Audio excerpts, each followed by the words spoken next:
வணக்கம் நேர்களே. பயம் என்பது ஒரு உணர்வு. ஆனா அர்த்தமே இல்லாம நிறைய பேர் பயந்துட்டு இருப்பாங்க. இதுக்கெல்லாமா பயப்படுவாங்கன்னு யோசிக்க வைக்கிற அளவுக்கு நிறைய பயங்கள் அவங்களுக்குள்ள இருக்கும். இது எதனால இந்த பயங்கள் ஏற்படுது, இதை எப்படி சரி செய்யலாம், இதை பற்றி தான் இன்றைய நிகழ்ச்சியில பார்க்க போகிறோம். நம்ம அரங்கத்துல இருக்காங்க பிரபல சைக்காலஜிஸ்ட் டாக்டர் அபிலாஷா. வாங்க உளவியல் நேரம் நிகழ்ச்சிக்கு போகலாம்.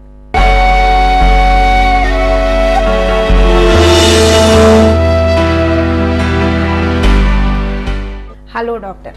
ஹலோ டாக்டர், இப்போ பயம் அப்படின்னு எடுத்துக்கிட்டோம்னா பயப்படுறது கூட ஒரு பிரச்சனையா? ஃபர்ஸ்ட் இது ஒரு பிரச்சனையா நீங்க பாப்பீங்களா, அதை பத்தி சொல்லுங்க. நீங்கள் சொன்ன மாதிரி பயம்ன்றது ஒரு உணர்வு தான். எப்போ பிரச்சனை ஆகுதுன்னா, எந்த ஒரு உணர்வுமே வந்து அதோடைய அளவுக்கு அதிகமாக அர்த்தம் இல்லாமல் வரும்போது இன்அப்ராப்ரியேட் பிஹேவியர்னு சொல்லுவோம். அப்படி வந்து அவங்களுடைய இயல்பு வாழ்க்கையை பாதிக்கும் போது அது பிரச்சனையாகுது. இப்போ ஃபார் எக்ஸாம்பிள், ஒருத்தருக்கு லிஃப்ட்டை பார்த்தா பயம் இருக்குன்னு வச்சுக்கோங்க. ஆனால் அன்ஃபார்ச்சுனேட்லி அவர் வேலை செய்கிற கம்பெனி வந்து அந்த பில்டிங்கோடைய 17வது மாடியில் இருக்குன்னு வச்சுக்கோங்க. இப்போ இவர் இந்த பயத்தை வச்சுட்டு லிஃப்ட்டை யூஸ் பண்ணி தான் ஆகணும். படிக்கட்டில் ஏறினார்னா ஒன்று அவருக்கு ஸ்ட்ரெயின், அதை மீறி ஏற நான் தயாருன்னு சொன்னார்னா டைம் வேஸ்ட் ஆகும், அவருக்கு இன்னும் வந்து எக்ஸர்ஷன் ஜாஸ்தியாகும், ஒரு அவசரம்னா வந்துட்டு போக முடியாது. He has to totally depend on that lift. ஒரு எலிவேட்டர் அவர் இது பண்ணி ஆகணும். ஸோ இந்த மாதிரி அர்த்தம் இல்லாத பயங்கள் அவங்களுடைய வாழ்க்கையை நிலைக்குலைய வச்சுச்சு அப்படின்னா அப்போ நம்ம அந்த ப்ராப்ளமாக பார்ப்போம். ஓகே டாக்டர், இப்போ பயம்னால பிசிக்கலி நம்மளுக்கு என்னென்ன ப்ராப்ளம்ஸ் வர வாய்ப்புகள் இருக்கு? ஓகே, ஜென்ரலாக வந்து மனுஷனுக்கு பயம் வந்துச்சுன்னா நீங்கள் நல்லா நோட்டீஸ் பண்ணீங்கன்னா வயிற்ற கலக்கும். அதனால தான் எல்லாரும் சொல்லுவாங்க, ஐயோ எக்ஸாம் பேப்பர்ஸ் வயிற்ற கலக்குதுன்னு சொல்லுவாங்க. அது உண்மைதான். வயிற்றுல உங்களுக்கு ஒரு மாற்றம் ஏற்படும். அதுக்கப்புறம் படப்படப்பு, பால்பிட்டேஷன் ஜாஸ்தி இருக்கும், நெஞ்சு அடைக்கிற மாதிரி இருக்கும், தலை சுத்துற மாதிரி இருக்கும், யூ லூஸ் பேலன்ஸ், அப்படியே விழப்போற மாதிரி இருக்கும்.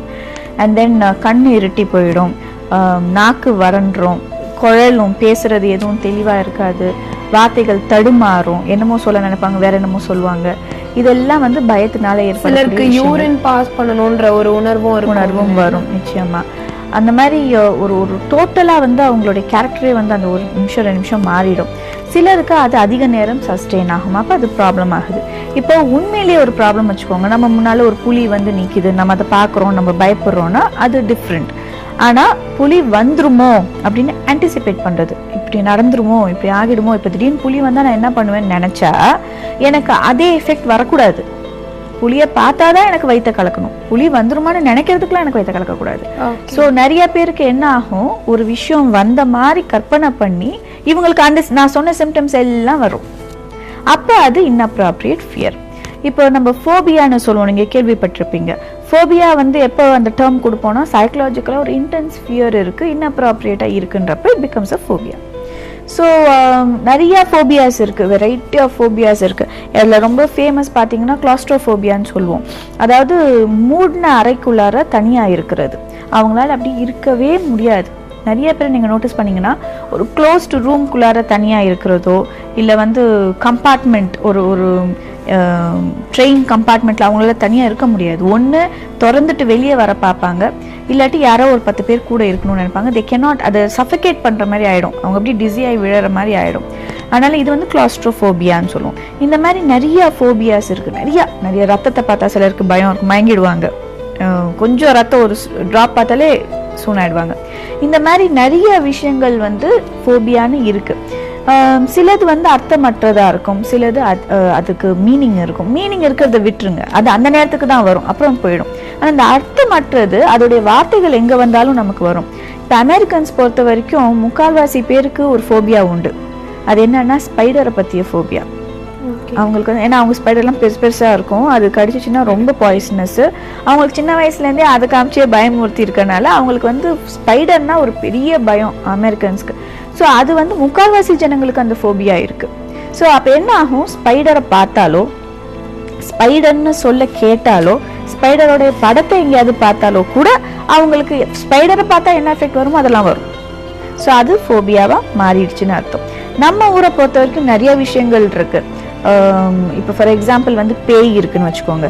பேய் வரும் சின்ன வயசுலேருந்தே பழக்கிடுறாங்க. அப்போ பேய் படம் பார்த்துட்டு வந்தால் ஒரு 2 நாளுக்கு பயம் வந்துச்சுன்னா தட்ஸ் ஓகே, அது ஃபோபியாவாக வராது. அது ஆனா அது ஒரு மாசத்துக்கு இருக்கு, பேய் இருக்கிற மாதிரி ஃபீல் பண்றாங்க, பேய் கூட வந்து பேசுற மாதிரி ஃபீல் பண்றாங்க, மிரட்டுற மாதிரி ஃபீல் பண்றாங்க, அப்போ இட் பிகம்ஸ் ஃபோபியா.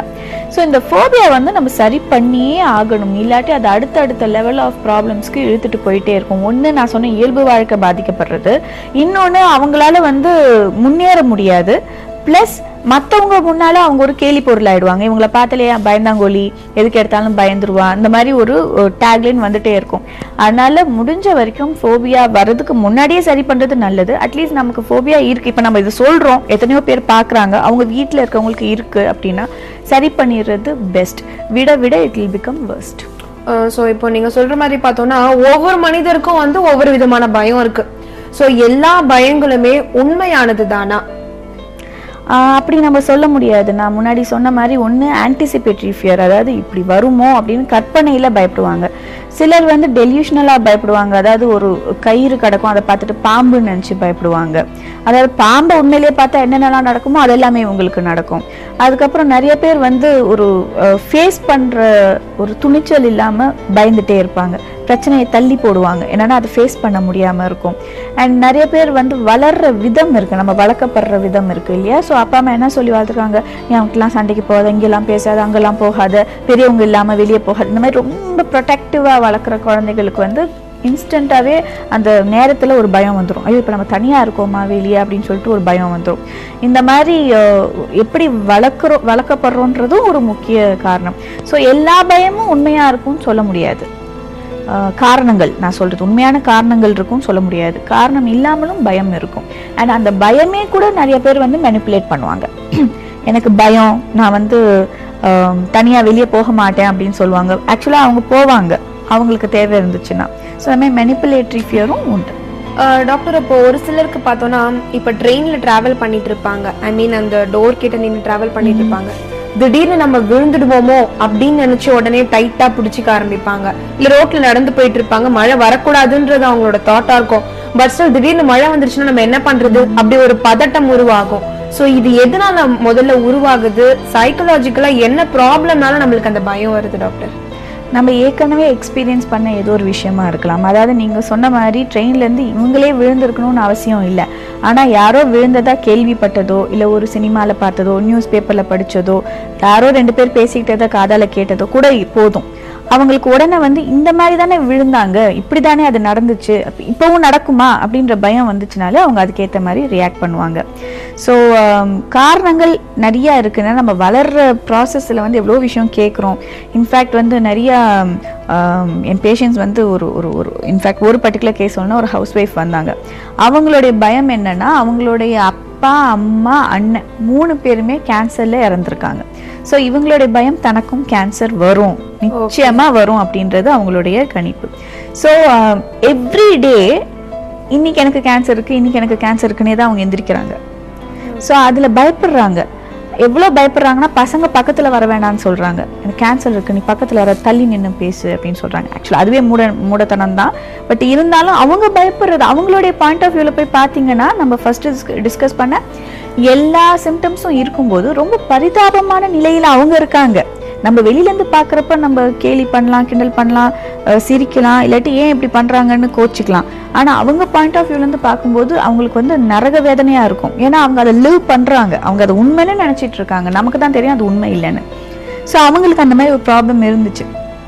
அதுக்கப்புறம் நிறைய கவுன்சிலிங் அண்ட் சிஸ்டமேட்டிக் டீசென்சிடைசேஷன் சொல்லிட்டு ஒரு சைக்கோ தெரப்பி டெக்னிக் இருக்குது. அதை யூஸ் பண்ணிவிட்டு அதுக்கும் கேட்கலன்னு சொல்லி ஃபைனலாக ஹிப்னோ தெரப்பி யூஸ் பண்ணி தான் அவங்கள சரி பண்ண முடிஞ்சிச்சு. ஏன்னா அவங்க அந்தளவுக்கு அது நம்புகிறாங்க. நீங்கள் நல்லா யோசிச்சு பார்த்தீங்கன்னா அவங்க பாயிண்ட் ஆஃப் வியூ தான் அது கரெக்டு. ஏன்னா அவங்க அப்பாவும் இறந்துருக்காரு, ஒரு வருஷம் 2 வருஷத்துல அவங்க அம்மாவும் இறந்துருக்காங்க, சில மாசங்கள்ல அண்ணனும் இறந்துருக்காரு. ஸோ அவங்களுடைய மனநிலையில அது எவ்வளவு ஆணித்தரமா போய் உட்காந்துருக்கும். ஸோ அந்த தாட்டை நம்ம எடுக்கணும்னா வி நீடட் அந்த ஹிப்னோ தெரப்பி வச்சு தான் எடுக்க முடிஞ்சிச்சு. அதுக்கப்புறம் ரொம்ப நார்மல் ஹவுஸ் ஒய்ஃப் ஆயிட்டாங்க, வீட்டு வேலைலாம் செய்யறது, எடுத்து கட்டிட்டு செய்யறது, ஹாஸ்பிட்டலுக்கே போக மாட்டாங்க. என்னன்னா இவங்களுக்கு கேன்சருக்கு ஹாஸ்பிட்டல் போனால் அவங்க உள்ள படுக்க வச்சிருவாங்க அப்படின்றது இவங்களுடைய பயமா இருந்துச்சு. அதுக்கப்புறம் நார்மல் லைஃபுக்கு வந்துட்டாங்க, வெளியே போகிறது வர்றது, சொந்தக்காரங்களை போய் பார்க்குறது, பிள்ளைங்க கிட்ட நல்லா க்ளோஸாக இருக்கிறது, இது எல்லாமே நார்மல்சிக்கு வந்துட்டாங்க. ஸோ அவங்களுக்கு அவ்வளோ தேவைப்பட்டுச்சு. அதுக்கப்புறம் நிம்மதியான வாழ்க்கைக்கு வர முடியும். ஸோ நான் என்ன சொல்கிறேன், இந்த ஃபோபியாவாகட்டும் பயம் இதெல்லாமே வந்து மனுஷனுக்கு வரது இயல்பு. ஆனா அதை நம்ம சரி செய்யாம இருக்கிறது தான் தப்பு. இல்லை நான் பார்த்துக்கிறேன், இல்லாட்டி கூட யாரும் கூட்டிகிட்டு போக மாட்டேங்கிறாங்க, இல்லாட்டி இதுக்கெல்லாம் போகிறதா, இப்படிலாம் ஏதாவது ஒரு இது வச்சுட்டு காரணம் வச்சுட்டு போய் சரி பண்ணாமல் இருந்தாங்கன்னா தான் தப்பு. இல்லாட்டி யாருக்கு வேணாலும் வரலாம். ஃபோபியாலாம் வந்து வெரி காமன், நிறைய பேருக்கு வரும். நிறைய பேருக்கு வந்து இருட்டு பற்றி வரும். இருட்டில் அவங்க ட்ராவலே பண்ண மாட்டாங்க. சிங்கமே கூட நின்றுட்டு இருந்தா அந்த இருட்டை தாண்டி நீ ஓடிட்டா சிங்கம் வராதுன்னு சொன்னா கூட நான் சிங்கத்துக்கிட்ட இருக்கேன் ஆனா இருட்டுல போக மாட்டேன்னு சொல்றவங்க எல்லாம் இருக்காங்க. இருட்டுனால நம்மளுக்கு ஒரு பேய் இருக்குன்ற மாதிரி அது வந்து ஒரு பேசிக் இன்ஸ்டிங்க்ட். அது மனுஷனுடைய பேசிக் இன்ஸ்டிங்க்ட். வெளிச்சம்னா சேஃபா இருக்கும், இருட்டுன்னா ஏதோ டேஞ்சர் அப்படின்றது பேசிக். அந்த மாதிரி அது வந்து நம்ம கடந்துருவோம். இப்ப நமக்கும் இருட்டுனா ஒரு பயம் இருக்கதான் செய்யும். பட் அந்த நேரத்துக்கு ஏத்தாப்புல நம்ம அடாப்ட் பண்ணி போயிடுவோம். அவங்களால அடாப்ட் பண்ண முடியாது. என்ன ஆனாலும் நான் இப்படியே தான் இருப்பேன், இருட்டுக்கு போக மாட்டேன் அப்படின்னு சொல்லுவாங்க, அடம் பிடிப்பாங்க, அழுவாங்க. நிறைய குழந்தைகளுக்கு ஃபோபியா உண்டு. அந்த ஃபோபியா வந்து ஸ்கூல்ல ஜெனரலைஸ் ஆகி ஸ்கூலை அவாய்ட் பண்ண ஆரம்பிப்பாங்க. இல்லாட்டி ஒரு பர்டிகுலர் சொந்தக்காரங்களை பார்த்தா பிடிக்கலன்னு சொல்லி அழுவாங்க. சிலருக்கு வந்து ஒரு பர்டிகுலர் டேஸ்ட் வந்து ஃபோபியா வரும். அந்த பர்டிகுலர் டேஸ்ட் வாயில வந்துருச்சுன்னா நடுங்கிடுவாங்க. அந்த மாதிரி ஒவ்வொருத்தவங்களுக்கும் ஒவ்வொரு விதமான ஃபோபியாஸ் இருக்கும். நிறைய பேருக்கு வந்து சண்டைங்களை பார்த்தா இவங்க மயங்கிடுவாங்க. அந்த சண்டைக்கும் இவங்களுக்கும் சம்மந்தமே இருக்கா. ரோட்ல போயிட்டு இருப்பாங்க, யாரோ 2 பேர் அடிச்சிட்டு இருப்பாங்க, இவங்க மயங்கிடுவாங்க. அந்த அளவுக்கு வந்து ஃபோபியா இஸ் டேஞ்சரஸ். அது ஒரு விதமான பதற்ற நிலை தான். ஸோ பதற்றத்திலேயே இருக்கும்போது நம்ம எப்படி இருப்போம், ஒரு ரிலாக்ஸே இல்லாமல் எப்போ பார்த்தாலும் படப்படப்படப்படன்னு இருந்துச்சுன்னா நம்ம கொஞ்ச நேரம் இருந்தாலே நமக்கு அது எவ்வளோ கஷ்டமா இருக்கு. அவங்க 24 hours இருக்காங்க. ஸோ அதனால அவங்களுடைய ரொட்டீன் லைஃபும் டிஸ்டர்ப் ஆகும். அதனால தான் இதை நம்ம சரி பண்ணணும். டாக்டர், இப்போ நீங்க கிட்ஸுக்கு நிறைய பயம் இருக்குன்னு சொல்றீங்க. பயம் வந்து இப்போ எந்த குரூப்னு பார்த்தா குட்டி பசங்களுக்கு தான் இந்த பயம்ன்றது அதிக அளவுல இருக்குன்னும் போது ஸ்கூல் சில்ட்ரனுக்கு எந்த மாதிரியான பயங்கள் இருக்கும், அவங்களோட ப்ராப்ளம்ஸ் என்ன? அது நான் வந்து பேரண்டிங்கை தான் ப்ளேம் பண்ணணும். ஏன்னா நம்ம என்ன பண்ணுறோம், மார்க்ஸ் வாங்கிட்டு வந்தாங்கன்னா திட்டுறோம், பனிஷ்மெண்ட் கொடுக்குறோம். இதெல்லாம் பண்ணும்போது குழந்தைகளுடைய அறிவுக்கு என்ன எட்டுதுன்னா, இன்றைக்கி நான் கம்மி மார்க் வாங்கியிருக்கேனே, போச்சு இன்றைக்கி அடி விழப்போகுது அப்படின்னு நினைக்கிறாங்க. அதுக்கப்புறம் வந்து நான் எது பண்ணாலும் தப்பாயிடும், இது ஒரு பயமாயிடுது. நான் வீட்டில் போனாலே இன்றைக்கி எனக்கு பிரச்சனை அப்படின்ற ஒரு பயம் வருது. இந்த மாதிரி குழந்தைகள் என்ன கற்றுக்குறாங்களோ, எதை பார்க்குறாங்களோ அதுதான் அவங்களுக்கு அவங்களுடைய லெவலுக்கு பயம் வரும் இல்லையா? ஸோ பெற்றோர் வந்து அந்த பயத்தை கொடுக்கக்கூடாது. நிறைய பெற்றோர் ஒரு பெரிய தப்பு பண்ணுறாங்க. பேய் படத்துக்கு குழந்தைகளோட தியேட்டருக்கு வர்றது மிகப்பெரிய தப்பு. அது சைக்கலாஜிக்கலாக அந்த குழந்தைங்க மனசில் அது போய் தங்குச்சுன்னா, நான் ஒரு பேரண்ட் நான் கேட்டுட்டேன், ஏங்க இந்த தியேட்டருக்கு, ஏன் இந்த பேய் படத்துக்கு ஏன் குழந்தைய போய் கூட்டிட்டு வரீங்கன்னதுக்கு அவங்க என்ன சொல்றாங்க, இப்பவே இதெல்லாம் பார்த்து பழகினாதான் நாளைக்கு அவன் வீரனா வருவான்னு. அது ரொம்ப தப்பான இது திங்கிங் அது. ஏன்னா குழந்தைகளுக்கு அந்த நேரத்துல மனசுல என்ன பதியுதோ அதோடைய வளர்ச்சி தான் அவங்க வளர்ந்ததுக்கு அப்புறம் வரும். இப்போ வேற ஒண்ணு பதிஞ்சு வளர்ந்ததுக்கு அப்புறம் வேற ஒண்ணா மாறாது. இப்ப என்ன பதியுதோ அதுதான். ஸோ அந்த குழந்தைங்க வந்து ஃபர்ஸ்ட் அவங்களுடைய பயத்தை நான் நோட்டீஸ் பண்ணிட்டே இருந்தேன். நான் படத்தை பார்க்கணும், அந்த பையனே பார்த்துட்டு இருந்தேன். ஒரு சின்ன பையன், ஒரு 6 வயசு பையன் என்ன பண்ணிட்டு இருக்கான்னு பாக்குறப்ப ஃபர்ஸ்ட் நல்லா சிரிச்சு ஜாலியா இருந்துட்டு இருந்தான். கொஞ்ச நேரம் கழிச்சு சிரிக்கிறான், ஆனா அது அவனுடைய சிரிப்பு இல்ல. அதாவது அவனுடைய பயத்தை காட்டாம இருக்கிறான், ஆர்டிபிஷியலா அவனுக்கு இதெல்லாம் ஒரு பிரச்சனை இல்லைன்ற மாதிரி காட்டுறான். கொஞ்ச நேரம் கழிச்சு அப்படியே சைலண்டா இருந்துட்டான். அவன் ஒண்ணுமே ரியாக்ஷனே கொடுக்கல. அப்ப இன்னும் கொஞ்ச நேரம் கழிச்சு மத்தவங்க எல்லாம் கை தட்டினாங்கன்னா அப்படி தூக்கி தூக்கி போடுது, அவனுக்கு பயப்படுறான். கொஞ்ச நேரம் கழிச்சு திரும்பி படுத்து அவங்க அம்மாவை கட்டி பிடிச்சிட்டு கண்ணை மூடிட்டு படுத்துட்டு இருக்கான். அப்ப பாருங்க, நான் படத்தை பார்க்கணும் இதான் பார்த்துட்டு இருந்தேன். அந்த டிகிரி எப்படி வேரி ஆகுது பாருங்க. ஃபர்ஸ்ட் அவன் ஜாலியா உள்ள வந்து உட்காரான், அவனுக்கு தியேட்டர்னா ஜாலி. அடுத்தது படத்தை பார்க்கறான், படத்துல பார்த்த உடனே ஏதோ பயமா இருக்கு, ஆனா எல்லாம் சிரிக்கிறாங்க, இவனும் சிரிக்கிறான். அடுத்தது இவனுடைய பயத்தை காட்டுறதுக்காக வெளியே சிரிக்கிற மாதிரி சிரிக்கிறான், ஆனா உள்ளுக்குள்ள சிரிப்பு இல்லை. அடுத்தது பயப்படுறான், அதுக்கப்புறம் நம்ட் ஆயிடுறான், அவனுக்கு ஷாக் ஆயிடுறான். அடுத்ததுதான் அவாய்டன்ஸ், விட்டு திரும்பிடுறான். அப்ப இவ்வளோ கோர்ஸும் அவன் மனசுல ஓடிட்டே இருக்கும்போது அவன் இந்த ஜெனரலைஸ் பண்ண ஆரம்பிப்பான். ஸோ இந்த தியேட்டருக்கு வந்தாலே இங்க பேய் இருக்குன்ற அளவுக்கு அது ஜெனரலைஸ் ஆயிடும். இந்த பர்டிகுலர் தியேட்டர் போனா ஐயோ அங்க பேய் இருக்குன்னு அவனுக்கு தெரியும், அது பேய் படம் ஒரு நாள் பார்த்தோன்னு. இருந்தாலும் அவன் மனசுல அப்படி பதியும். அப்ப அதை அவங்க அவாய்ட் பண்ண ஆரம்பிப்பான். அந்த தியேட்டர் போனாலும் இது வேணா இந்த பக்கம் போகலாம் அப்படின்னு சொல்லுவான். ஏன்னா அவனுக்கே தெரியாது உள்ள அர்த்தம் என்னன்னா இங்க பேய் இருக்கு அப்படின்றது. ஸோ நிறைய பெற்றோர் என்ன பண்றாங்க, பேய் வரும் வந்துரும் சாப்பிடு இல்லாட்டி பேய் வரும், இது சொல்றது ஒரு பெரிய தப்பு. ரெண்டாவது, கொஞ்சம் ஹாஸ்டல் பசங்கள்லாம் பார்த்தீங்கன்னா பிராங்க்ஸ் விளையாடுவாங்கல்ல, அப்போ நிறைய பசங்களுக்கு வந்து இந்த பேயை வச்சு பிராங்க் பண்ணிடுவாங்க. ஒரு துணி ஆடுற மாதிரியோ இல்லை யாரோ அப்படி தட்டி விட்டுட்டு ஓடிடுவாங்க, இந்த மாதிரிலாம் பண்ணுவாங்க. இதெல்லாமும் சீரியஸ் காம்ப்ளிகேஷன்ஸ் பண்ணும். நிறைய பேர் கேட்பாங்க, எங்களை கூட தான் பண்ணாங்க ஒன்றும் ஆகலையேன்னு கேட்டாங்க அப்படின்னா சிலருடைய கேரக்டர் அவங்கள ப்ரொடெக்ட் பண்ணிக்குது, சிலருடைய கேரக்டர் வல்னரபிளா இருக்கும்போது, பர்சனாலிட்டி வல்னரபிளா இருக்கும்போது அதுல மாட்டிக்கிறாங்க. ஸோ அவங்களுக்கு அது ஒரு பெரிய பாதிப்பை உண்டாக்கும். எந்த அளவுக்கு பாதிப்பு உண்டாக்கும்னா, அவங்க பெருசாகி அவங்களுக்கு 40-50 வயசு ஆற வரைக்கும் அப்போ கூட அவங்களுக்கு அந்த பாதிப்பு இருக்கும், until they are rectified with it. So இதெல்லாம் தான் ஃபோபியா. இதெல்லாம் வந்து நிறைய பேருக்கு இருக்கு. நம்மளை சுற்றி நிறைய பேருக்கு பெரிய வீரன்னு நம்ம நினச்சிட்டு இருக்கவங்களுக்கு ஒரு சின்ன பயம் இருக்கும். அவங்களுக்கு வந்து ஒரு என்ன சொல்றது, கருப்பா ஒரு துணியை பார்த்தா பயம் வரும். யார் கருப்பு ட்ரெஸ் போட்டாலும் உள்ளுக்குள்ள பயம் வரும். அவங்க வந்து பெரிய பெரிய வீர தீர செயல்லாம் செய்வாங்க, ஆனால் அவங்களுக்கு ஒரு பயம் இருக்கும். அந்த மாதிரி எல்லாருக்குமே ஏதோ ஒரு சாஃப்ட் கார்னர்ல ஒரு பயம் இருக்கும். அதே மாதிரி ஆண் ரொம்ப பயப்படுவாங்களா பெண் ரொம்ப பயப்படுவாங்களான்னு நம்ம சமுதாயத்தை பொறுத்த வரைக்கும் நம்ம என்ன நினைக்கிறோம், பெண் தான் பயந்தாங்கோலி அப்படின்னு. அது கிடையாது. 2 பேருக்குமே ஈக்குவல் சான்ஸ் தான் இருக்கு. ஏன்னா ஆஸ் ஹியூமன்ஸ் 2 பேருக்குமே என்ன சந்தர்ப்பத்தை எடுக்கிறாங்க, என்ன கிரகிக்கிறாங்கன்றதை பொறுத்து தான். ஸோ 2 பேர்லையுமே பயந்தாங்கோலிங்க இருக்காங்க. ஆனா அந்த பயம்ன்றது கொஞ்ச நேரத்துக்கு இருந்துட்டு போயிடுச்சுன்னா பிரச்சனை இல்லை. அது ரொம்ப நாள் இருக்கு, அவங்களுக்கு நிம்மதி இல்லாம பண்ணுது, அவங்களுடைய நார்மல்சிக்கு அவங்க வர முடியலன்னா இட் பிகம்ஸ் அ ஃபோபியா. அப்ப நம்ம கரெக்ஷன் பண்ணணும். டாக்டர், இப்போ பயத்திலே வந்து நிறைய பயங்கள் பத்தி பேசிட்டு வரோம். பயம்னா இப்படிலாம் கூட பயப்படுவாங்களா, இதுக்கெல்லாம் கூட பயப்படுவாங்களான்னு நம்ம எல்லாருக்கும் தெரிவிச்ச ஒரு படம் தான் வந்து தெனாலி. தெனாலி படத்துல கமல்ஹாசன் அவர் பண்ணியிருக்கிற ரோல், அந்த கேரக்டர்ல நிஜமாவே மக்கள் என்னமோ இருக்காங்களா, அந்த மாதிரி பயப்படுற சின்ன சின்ன விஷயத்து எல்லாத்துக்கும் பயப்படுற கேரக்டர்ஸ் இருக்காங்களா ரியல் லைஃப்ல? நிச்சயமா இருக்காங்க, நிறைய பேரே இருக்காங்க. அவங்களுக்கு வந்து பாவம் நல்ல டேலண்ட் இருக்கும், கெப்பாசிட்டி இருக்கும், ஆனா பயத்தின் காரணமாவே வாழ்க்கையில அவங்க பின்தள்ளப்பட்டிருப்பாங்க. அவங்களுக்கு எதுலயும் வந்து எஃபர்ட் எடுக்காம அவங்களுடைய எஃபர்ட் வெளியே தெரியாமலே போயிடுறதும் உண்டு. அவங்களுக்கு எல்லாமே பயமா இருக்கும். அவங்களுக்கு வந்து நம்ம யாருக்கிட்டையும் எதுவும் பேசணும்னா பயமா இருக்கும், பேசாம இருந்தா பயமா இருக்கும். ஸோ அவங்க ஒரு காம்ப்ளிகேட்டட் லைஃப்ல தான் இருப்பாங்க. இப்போ இந்த பயத்தினால ஸ்ட்ரெஸ் ஆகும். ஸோ என்னடா அது, யாருக்கிட்டையும் பேசவும் முடியல, யாரும் நம்ம கிட்ட பேச மாட்டேங்கிறாங்க, அப்போ ஒரு ஸ்ட்ரெஸ் வரும். ஸோ ஸ்ட்ரெஸ்னால ஏற்படக்கூடிய பிரச்சனைகளையும் அவங்க ஃபேஸ் பண்ணணும். ஸோ பயமும் இருக்கு, ஸ்ட்ரெஸ்ஸும் இருக்கு. இன்னொன்று வந்து இந்த மாதிரி இருக்கவங்கள மக்கள் வந்து நிராகரிப்பாங்க. என்ன இப்படி பயப்படுற, போப்போ அப்படின்வாங்க, வேலை கொடுக்க மாட்டாங்க, கல்யாணம் பண்ண மாட்டாங்க, சொந்தக்காரங்களாம் வந்து ஒரு கேலி பொருளா ஒதுக்கி வச்சிருவாங்க. எப்ப பார்த்தாலும் இன்ஃபேக்ட் வந்து எனக்கு ஒரு பேஷண்ட் சொன்னாரு, அவர் கொஞ்சம் கிராம பக்கத்துல இருந்து வந்தாரு. ஏதாவது கல்யாணம்னா எல்லாரும் கூடி உக்காந்துட்டு இவரை கூப்பிட்டு வச்சு என்டர்டெயின்மெண்ட் பண்ணுவாங்களாம். அதாவது ஏதாவது சொல்லுவாங்களா, இவர் பயப்படுவாராம், வேற ஒண்ணு சொல்லுவாங்களாம், பயப்படுவாராம். இந்த மாதிரி வந்து என்னை வச்சுதான் எல்லாரும் சிரிச்சுட்டு சந்தோஷமா இருப்பாங்க அப்படின்னு ரொம்ப அழுதுகிட்டு சொன்னாரு அவருடைய பாயிண்ட் ஆஃப் வியூல. ஏன்னா நமக்கு எது வரலையோ, எது நமக்கு கஷ்டமோ அதை குத்தி காட்டும் போது டெஃபினட்டா ஒரு ஹர்ட்டிங் ஃபீல் இருக்கும். ஊரே சேர்ந்து பண்ணும்போது அது இன்னும் கஷ்டமா தான் இருக்கும். ஸோ அந்த நபருக்கு வந்து அது அவ்வளோ டிஸ்டர்ப் ஆகி அவ்வளோ ஹர்ட் ஆகி அவர் கம்ப்ளீட்டா எல்லாரையும் அவாய்ட் பண்ணிட்டு, வேலைக்கும் நான் போக மாட்டேன், நான் வீட்லயே தான் இருப்பேன். அவருக்கு ஒரு 30+ வயசு இருக்கும், வேலைக்கெல்லாம் போக முடியாது. அப்பா அம்மா வந்து அவங்களும் பாவம் ஏழைங்க தான், எனக்கு நீங்க சாப்பாடு போட்டே ஆகணும், எனக்கு தெரியாது, நான் வேலைக்கு போக மாட்டேன் அப்படி சொல்லிட்டு வீட்டுல உட்காந்துட்டு இருக்காரு. ஸோ என்ன உண்மையான காரணம்னு பார்த்தா ஃபோபியா. ஆனா வெளியில இருக்கவங்க அவருக்கு வச்சிருக்க டேக்லைன் என்னன்னா, திமிரு பிடிச்சவன், சோம்பேறி, அவன் வந்து சும்மா வேலைக்கு ஏமாத்துறான், இந்த மாதிரிலாம் அவங்க சொல்றாங்க. பட் உண்மையான காரணம் இவரால் எதையும் ஏத்துக்க முடியாத ஒரு நிலைமை தான். ஸோ அதை நம்ம ரெக்டிஃபை பண்ணிட்டோம், அது கரெக்ஷன் பண்ணியாச்சு. அதுக்கப்புறம் நார்மல் ஆயிட்டு இங்கே சென்னையிலேயே ஏதோ ஒரு கம்பெனியில வேலை செஞ்சுட்டு இருக்காரு. அந்த அந்த பிரிட்ஜை கிராஸ் பண்ணதுக்கு அப்புறம் அவருடைய சந்தோஷத்தை நீங்க பார்க்கணும்.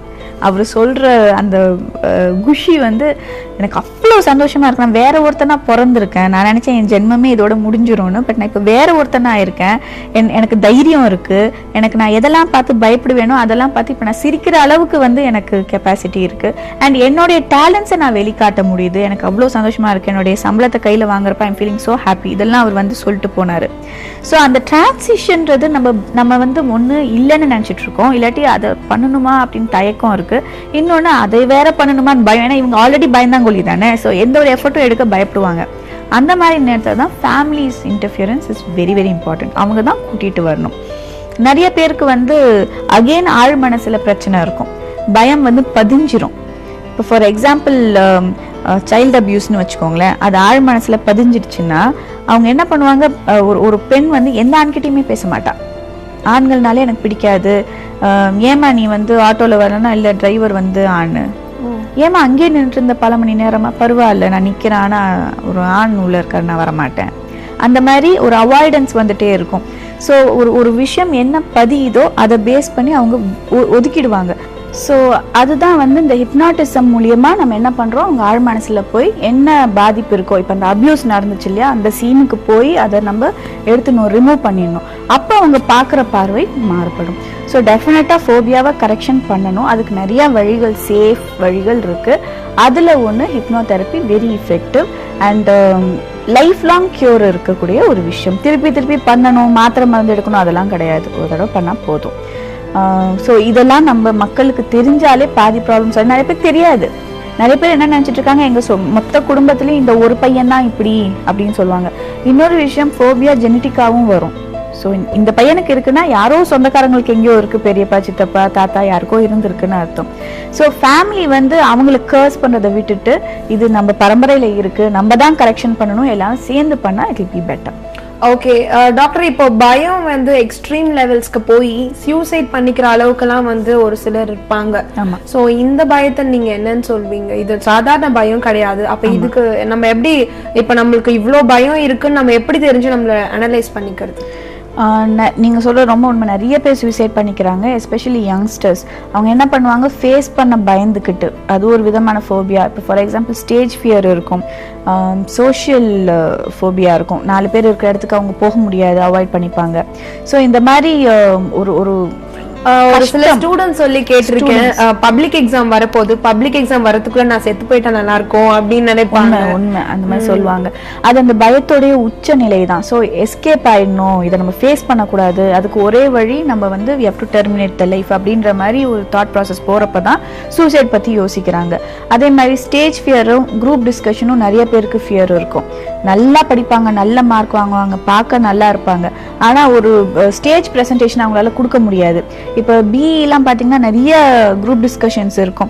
ஸோ ஒரு 10 பேரோ 50 பேரோ 100 பேர் முன்னாடியோ வந்து ஒரு விஷயத்தை டிஸ்கஸ் பண்ணுறதுக்கு திணறிக்கிட்டு பயந்து போய் அதனால சூசைட் பண்ண பசங்கள்லாம் இருக்காங்க. அதனால ஸ்டூடெண்ட்ஸுக்கு எக்ஸாம் ஃபியர்னால வரும். எக்ஸாம் ஃபியர்ன்றது ரொம்ப காமன், எக்ஸாம் ஃபோபியா.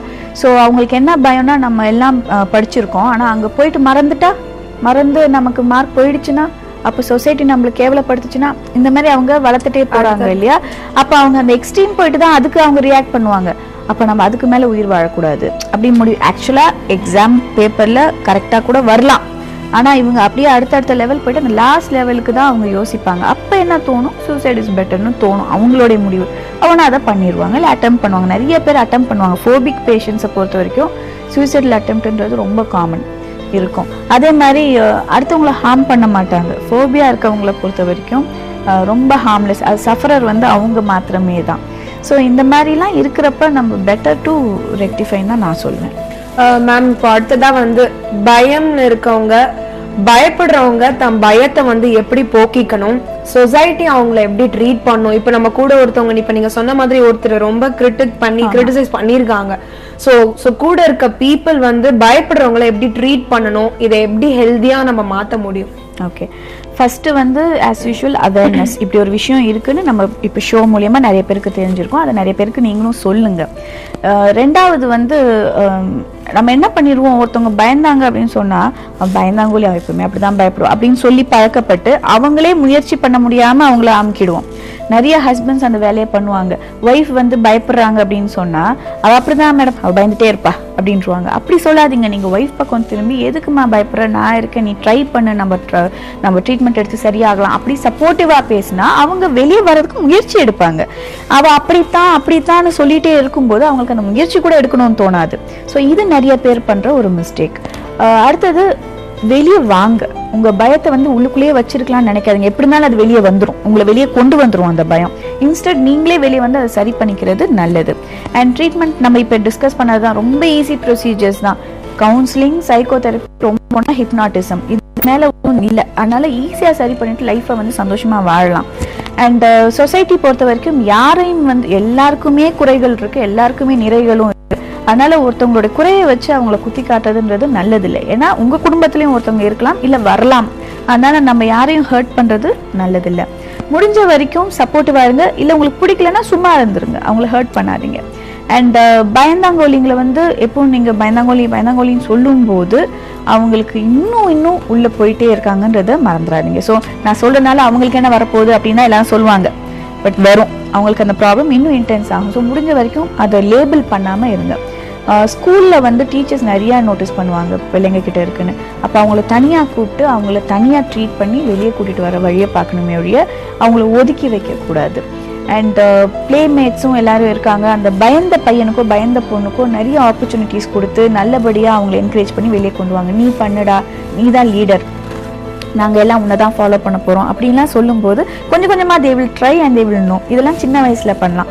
கொஞ்சம் பெரியவங்களானதுக்கு அப்புறமா அந்த இம்ப்ளிகேஷன் இருக்கும்போது better to take the treatment. Okay doctor, இப்போ எந்தெந்த விதமான பயங்கள் இருக்கு, இதை நம்ம எப்படி சரி செய்யலான்றதை பற்றி நிறைய இன்ஃபர்மேஷன் கொடுத்துருக்கீங்க. ரொம்ப நன்றி டாக்டர். நன்றி.